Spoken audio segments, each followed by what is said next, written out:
How do you know somebody is a good entrepreneur? It's simple. They're very bad at writing business plans. It's true. We see a lot of it in our environment.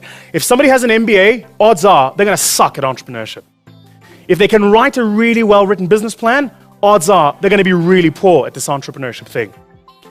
And in the context of this conversation about the lie of small business is a part of the conversation we need to have, which is how do we take people who are naturally not inclined to writing 60-page business plans and attach an addendum of a 20-page Excel spreadsheets of projections.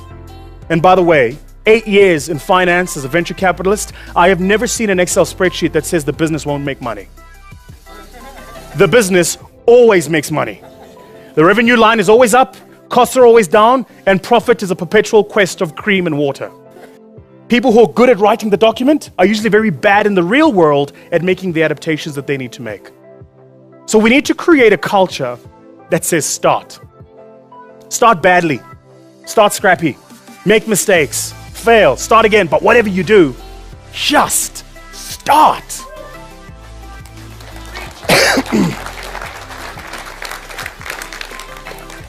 Before I close, let me tell you a personal story.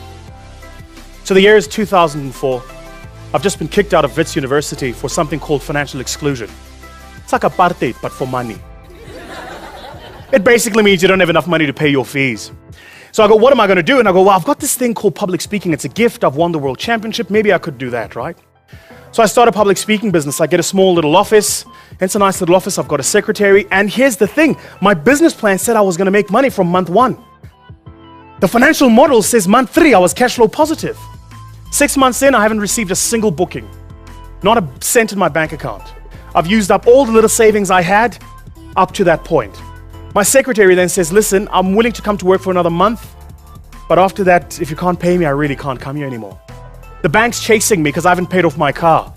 And if you don't pay off your car, the bank does this thing, I love the term, it's called a repossession. Which means when you signed the contract, you thought you owned it, you didn't really. We always owned it, we just didn't tell you. So now we're taking it back.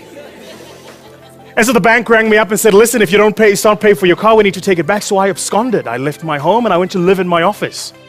Because the other thing about signing the bank contract is if you ever sign a bank contract, it's got that thing called a domicilium citandi et executandi, which is Latin for where do we find you when we need you? So they had my home address, right? And I absconded and I went to live in my office. In 7 months, I lived in the basement of my office. The only meal I used to have often was driving to my then girlfriend, now wife's house. Her father hated me, so I always went there during lunch when he was at work. And I would come back and continue to run my business. Was it tough? Yes. Have I been bankrupt? Absolutely. But ladies and gentlemen, I am privileged enough to stand here and say to you, I've made more money than I never thought imaginable. And I have not done it because I'm particularly more able than other people. I've done it purely because I've been afforded the opportunity to start.